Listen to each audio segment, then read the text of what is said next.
What's good, everybody? Thank you guys for tuning into the channel. Yo, I'm telling you, my subscribers them have been going up, and I just want to thank you guys. Because you know me, I just come on here and I run through and see what I can find, have my input, say what I have to say about sorry about this, whatever situation comes up. So, we're all about the NBA and what's going on in the NBA now. But apparently last night or yesterday sometime, Joel Embiid had a little bust up with a reporter, Marcus Hayes. The thing is, Joel Embiid is not like he just seen a reporter and just decide his mind, or the reporter ask him any question. This reporter done an article where the reporter was talking about his son and his brother, not in any derogative way or any disrespectful way, but Joel Embiid didn't really like what was said about his family because it was in a way it pertaining to, he was talking about Joel Embiid, and him not being in the game, or why is he not playing and stuff like that. So Joel Embiid didn't really like what happened. So I've got a little clip here from the report that was on the news. So I'm gonna play it right now, guys, so you guys can listen. And then I'll have my 2 cents. I'll put my 2 cents in again. You get what I mean? So here we go. Listen to this. Philadelphia this evening is bringing her NBA insider Shams Shanaria. And Shams, there was an altercation evidently between Joel Embiid and a member of the media there in Philadelphia after the game. What can you tell us? Yeah, Michael. So from what I'm told, essentially right after the game tonight in Philadelphia, the Grizzlies beat the 76ers, as we just saw right there. Also, it happened last night. Yeah, this happened last night. So it's fresh. It's fresh news out.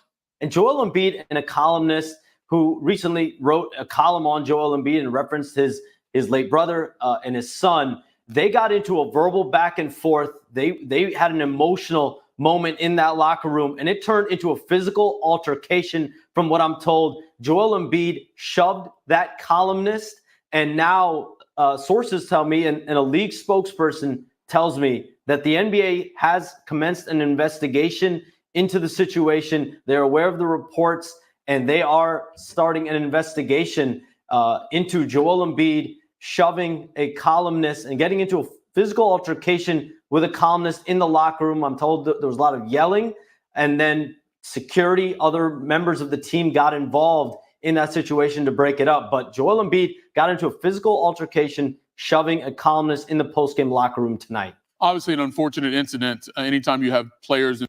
Unfortunate it is. It is very unfortunate because, sometimes, yes, when you're in the limelight, or sometimes when people are under pressure and stuff like that, they don't want people to say certain stuff to them.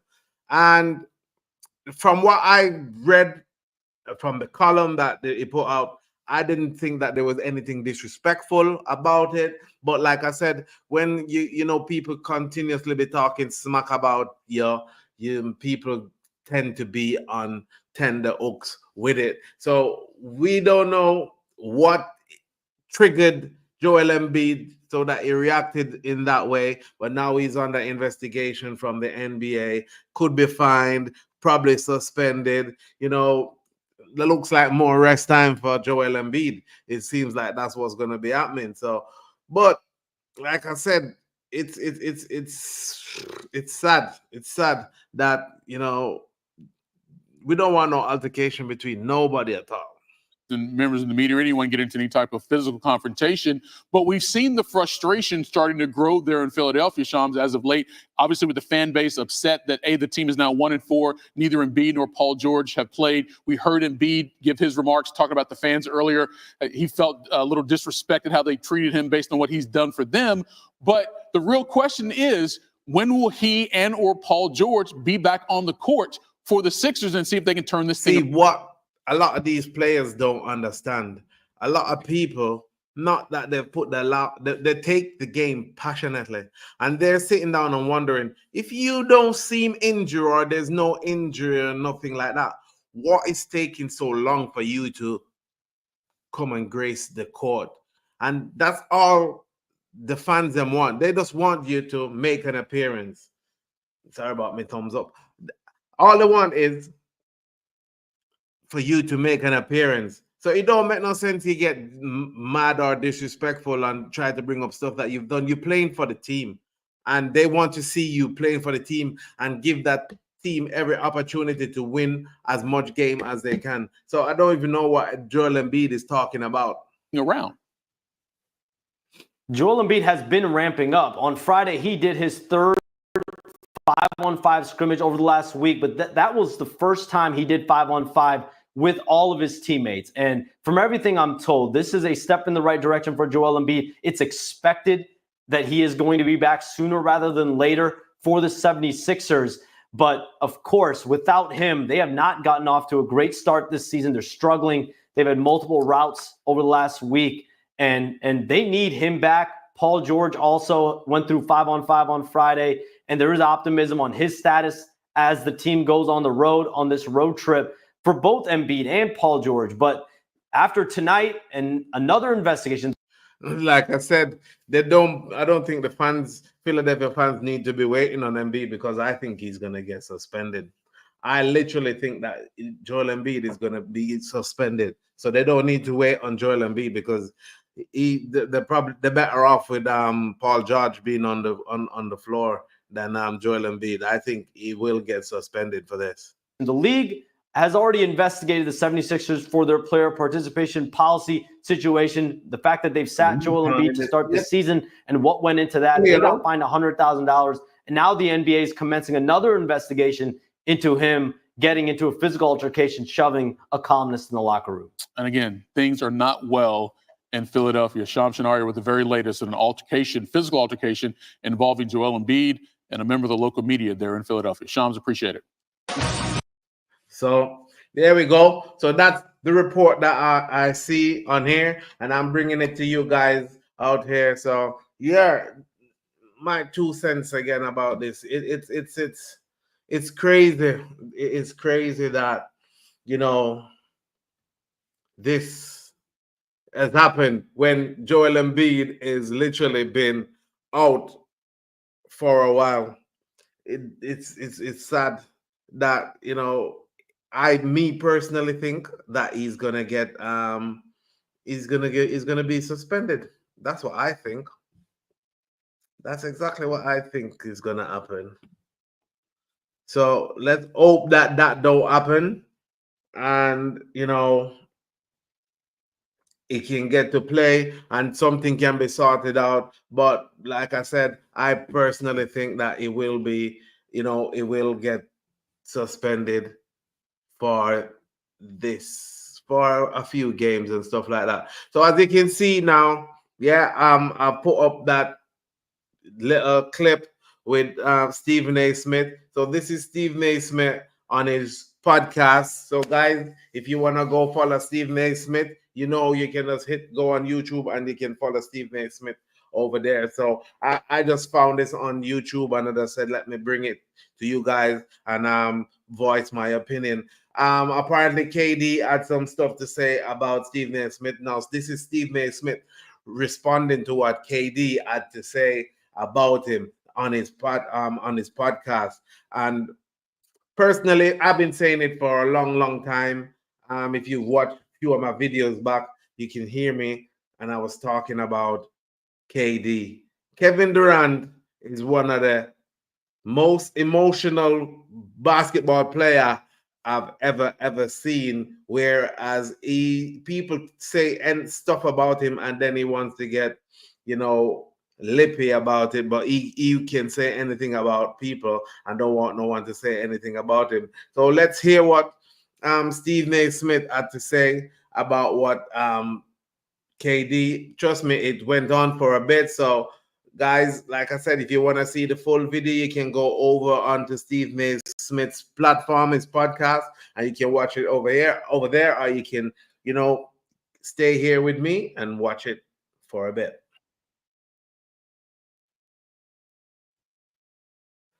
Oh, obviously, think I've hit the wrong one. Yeah, so let's get back to it right now.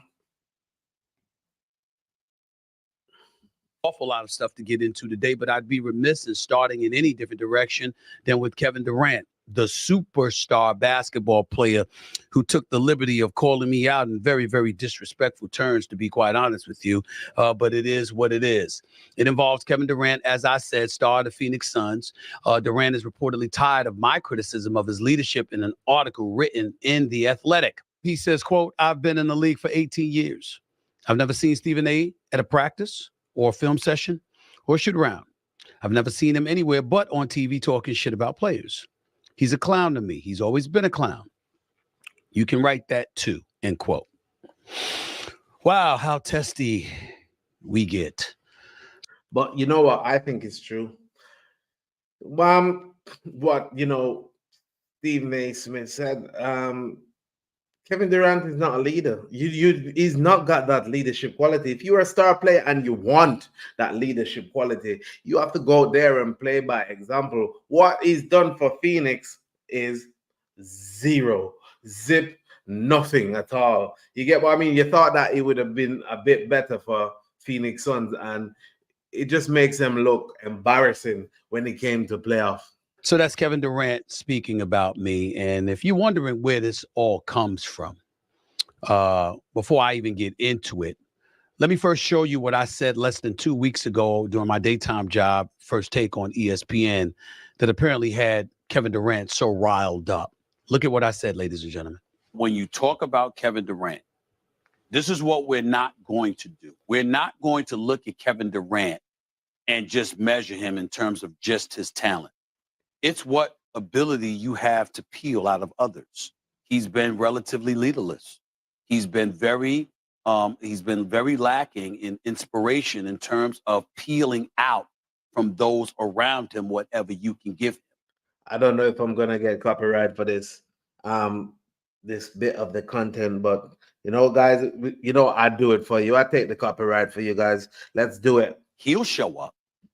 If you said to me, it's a game 7, it's a game 1, it's a game 5, I don't give a damn what it is. Kevin Durant's going to show up and he's going to ball out. But does he get the others around him to do it? Not only does he not do it, he doesn't feel the level of responsibility I think he should feel in getting it out of him. Needless to say, Kevin Durant wasn't going to take that lying down, because obviously if he claps back at fans and everybody else and their grandmama, he certainly was going to clap back at me. And he most certainly did just a few days later when he threw out this tweet, quote, on X. He says, "First Take, Stephen A. Smith. I would disagree, Stephen. I would argue passionately that my intangibles have always been on par with my talent. I saw that, and I immediately responded by saying, and I would argue passionately that very little compares to your obvious greatness as a talent, including those intangibles. Respectfully, KD, Trey 5, etc." And then next thing you know, I'm in the house last night watching football, and I see the article with the quote that I had just read to you to start off this segment. A lot of people out there are going to expect me to go in on Kevin Durant, to disrespect him. I just don't feel that way about him. I think Kevin Durant is one of the greatest players to ever play basketball. I think he's one of the greatest offensive talents this world has ever seen. He's a 2-time champion. That's one thing you can't deny. Yeah, he's a great player. He's a good player. And the fact that, he's won 2 championships, we know that, to me, that was a soft move. Because back in the day, you wouldn't see guys go someone just beat you last year and you're a star player, you're going to go to that team that beat you to the championship. Nah, you're not going to do that. That was a soft move. Me personally think that KD was ring chasing at that time. That is my personal opinion. So, everybody's got their own opinion about it. But I think that he was ring chasing. He's a 2-time NBA Finals MVP. He's a former league MVP. He's a multiple-time scoring champion. Fine diamond jewelry from the Diamond Store. Well, this is what life do, people.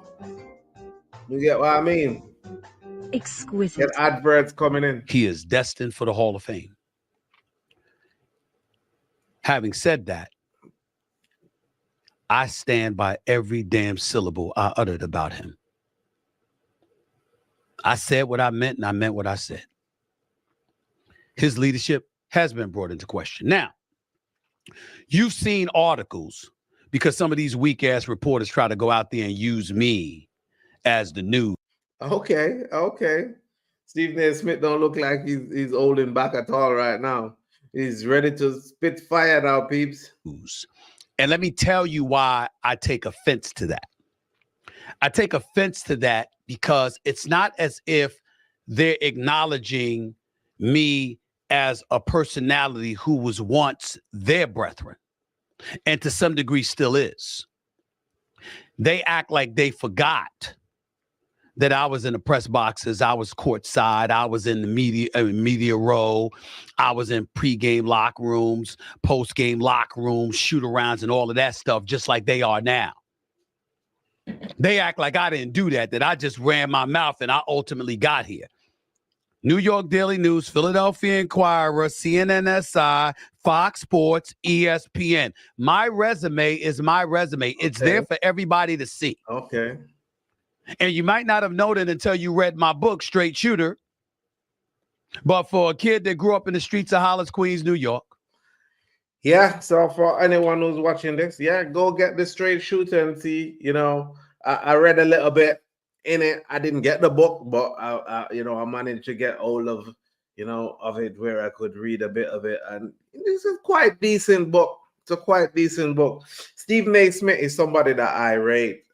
Me personally rate Stephen A. Smith, and I watch him a lot. And, trust me, I would love to do what he's doing, So, I got mad respect for Stephen A. Smith and what he's doing and what he's done for game, football, basketball, WNBA, all of that for people who don't really know much about the game and want to learn and know stuff about it. If they listen to Stephen A. Smith and his analysts and how they talk about the game, it just helps you and give you a bit more understanding. And like I said, that's why I watch every time I watch a game, a basketball game, I go and find out what Stephen A. Smith has to say about it on First Take or wherever he is. So mad respect for him, man. So go buy the book. Trust me.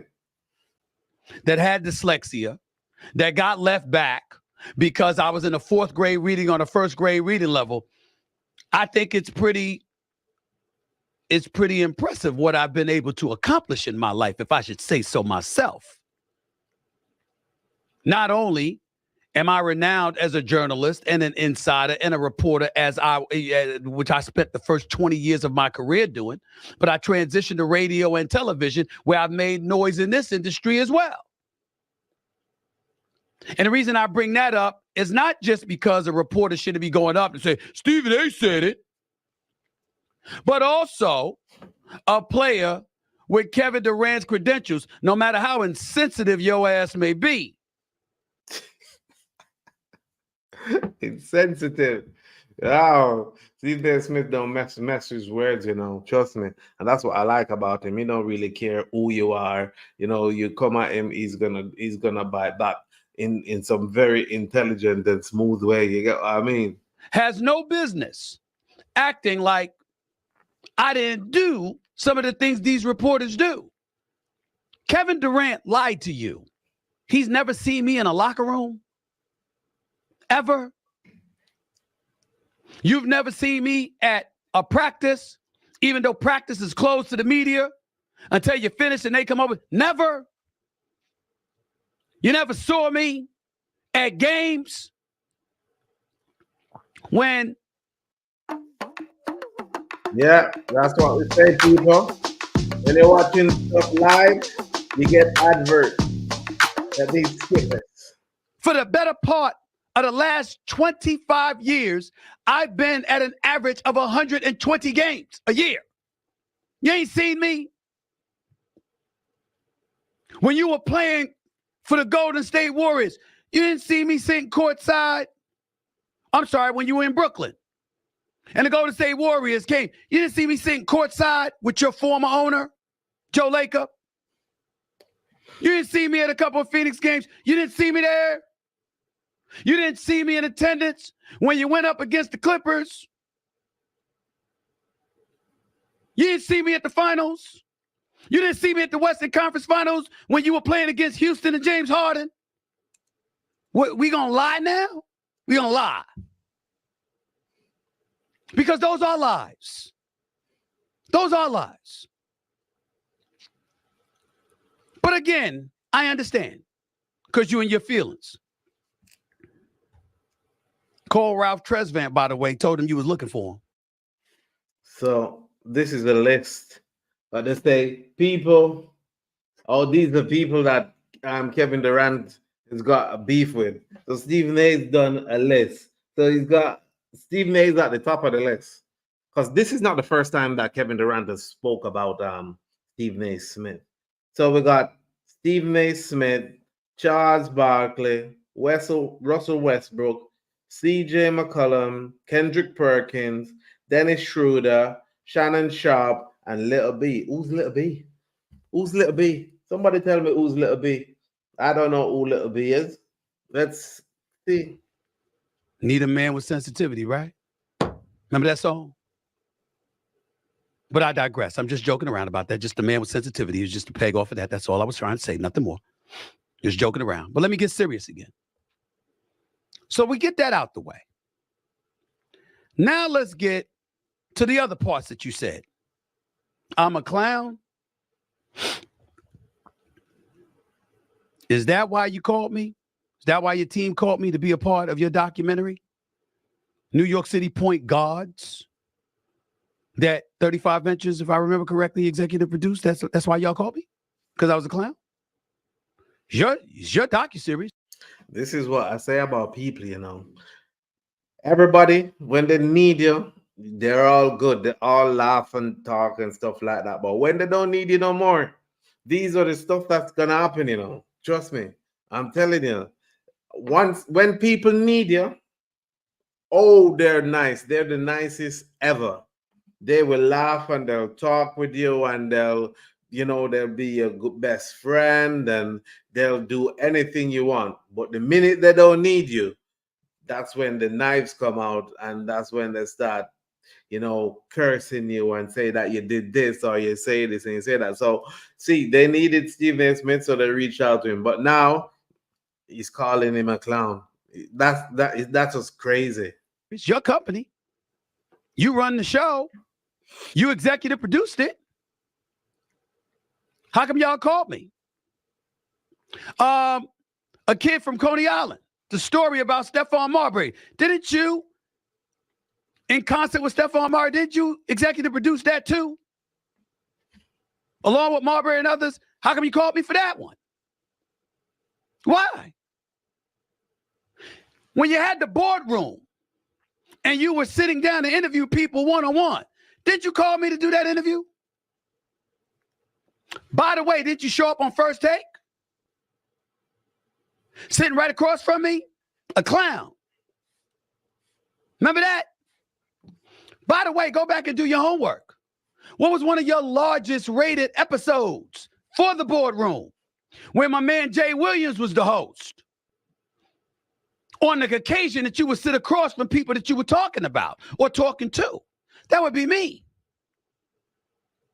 But we're just going to ignore that, right? So, guys, okay, I'm going to fast forward. We know what that is. Don't use bullet points in a presentation. Look, if you're responsible for driving new sales, is about. We're going to fast forward to where Stephen A. Smith was talking about C.J. McCollum. You went on this podcast. So let's hear what he had to say about this. And people looking at you and questioning and saying, yo, how committed are me? What players, what people you've had issues with? Could y'all show the list, please? So put it right up there for me, please. Again. And I'm at the top of the list, sure. Remember when you went at Barkley? Because you got mad because he called you a follower? So, sorry about that. Yeah, so here's the list, and Stephen A. Smith is going to explain his views on who the people on this list and why he thinks that KD is upset with these people or don't talk to these people. We don't need to get into Russell Westbrook. We know what that history is about. CJ McCollum, you went on his podcast and then you departed from his podcast and you had issues with something that he said. He's not only a contemporary and a colleague, but he was the president of the Players Association at a particular moment in time. Don't get me started with Kendrick Perkins. He ain't got no reason to talk about you either, huh? He was your teammate. He was in the locker room. All right, Stephen A was in the locker room. He was wearing the same uniform. Went to the finals when you went to the finals. Your teammate. How about Dennis Schroeder? He brings up European basketball players and how they're not about the sizzle, they're about the fundamentals, and you went at him in the international basketball community because of the position he expressed. Not to mention fans in Denver who were rooting for Jokic, who obviously is the best thing they had since sliced bread. Shannon Sharp. You went at him too. Remember Little B? When you decided to depart from Oklahoma City to go to Golden State? I mean, damn. Can anyone say something? I mean, if it's really just about showering you with praise, and that's it. Otherwise, we all in trouble. Say so. Say so. This is where I'm gonna have to leave you guys. As you can see, it's time for me to go back to work. Thank you guys again for tuning into the channel. I hope I don't get copyright for this and you guys can see this video. You know, to all my fans, everyone's out there, just want to say thank you for all the subscription, everyone that's stuck with me, that's continued to support, like, share the video, you know, talk about it, make a comment, anything. I appreciate every single comment, good or bad. I appreciate it because everything that you say to me is taken on board and it's something that I can learn from to not, you know, to make my channel grow and get better. So thank you guys again for tuning in. If you're not yet subscribed, hit the subscription button, tap the notification bell so you guys can be notified as soon as any new video has been put out, because like I said, we're trying to grow this channel and it's been going steadily and going quite good. And I just want to say thank you from the bottom of my heart. Thank you to everyone. And, you know, just let's keep on going and just watch it grow as big as we can make it. Let's make this channel as big as we can make it. And I'll thank you guys 100%.